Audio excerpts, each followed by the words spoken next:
حدثنا علي بن عبد الله قال حدثنا سفيان عن عمرو قال أخبرني كريب عن ابن عباس أن النبي صلى الله عليه وسلم نام حتى نفخ ثم صلى وربما قال اضطجع حتى نفخ ثم قام فصلى ثم حدثنا به سفيان مرة بعد مرة عن عمرو عن كريب عن ابن عباس قال بت عند خالتي ميمونة ليلة فقام النبي صلى الله عليه وسلم من الليل فلما كان في بعد الليل قام النبي صلى الله عليه وسلم فتودأ من شن معلق وضوءا خفيفا يخففه أمر ويقلل فقام يصلى فتودأت نحوا مما تودأ ثم جئت فقمت عن يساره وربما قال سفيان عن شماله فحولني فجعلني عن يمينه ثم صلى ما شاء الله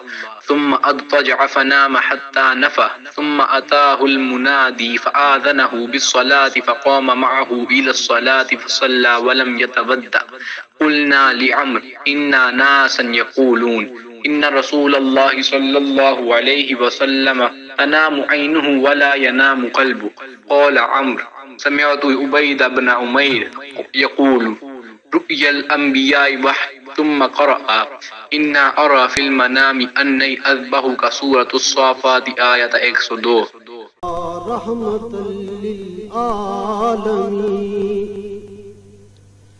تیری خاموشی بھی اذان نیندیں بھی تیری رت جاگے۔ نبی کریم صلی اللہ علیہ وآلہ وسلم سوئے یہاں تک کہ آپ صلی اللہ علیہ وآلہ وسلم خراٹے لینے لگے۔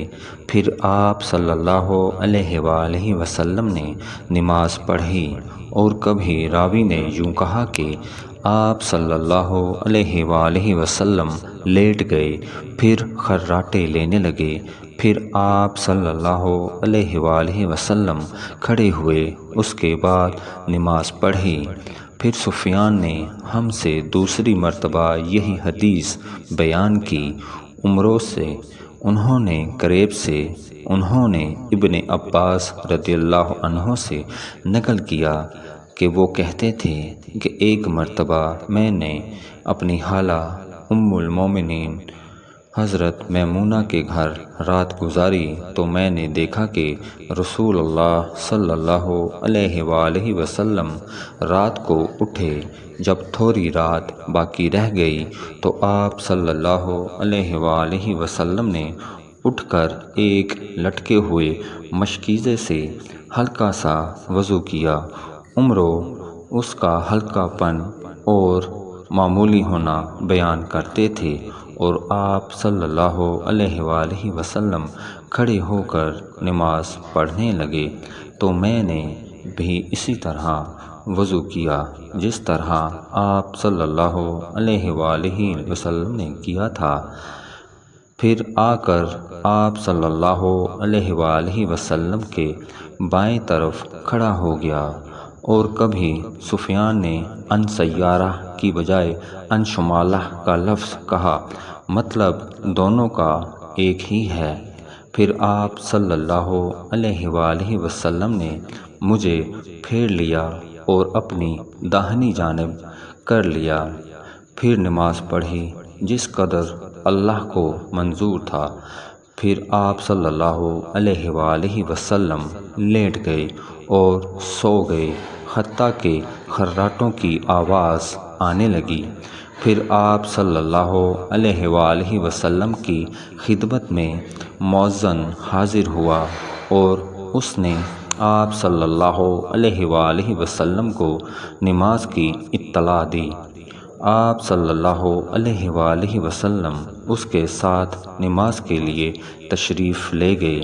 پھر آپ صلی اللہ علیہ وآلہ وسلم نے نماز پڑھی اور وضو نہیں کیا۔ سفیان کہتے ہیں کہ ہم نے عمروں سے کہا، کچھ لوگ کہتے ہیں کہ رسول اللہ صلی اللہ علیہ وآلہ وسلم کی آنکھیں سوتی تھیں، دل نہیں سوتا تھا۔ عمروں نے کہا، میں نے عبید بن عمیر سے سنا، وہ کہتے تھے کہ انبیاء علیہ السلام کے خواب بھی وہی ہوتے ہیں۔ پھر قرآن کی یہ آیت پڑھی، میں خواب میں دیکھتا ہوں کہ میں تجھے ذبح کر رہا ہوں۔ صحیح بخاری حدیث نمبر 138۔ بینائی پر ادراک پر پیروں کی جنبش خاک پر اور آہٹ افلاک پر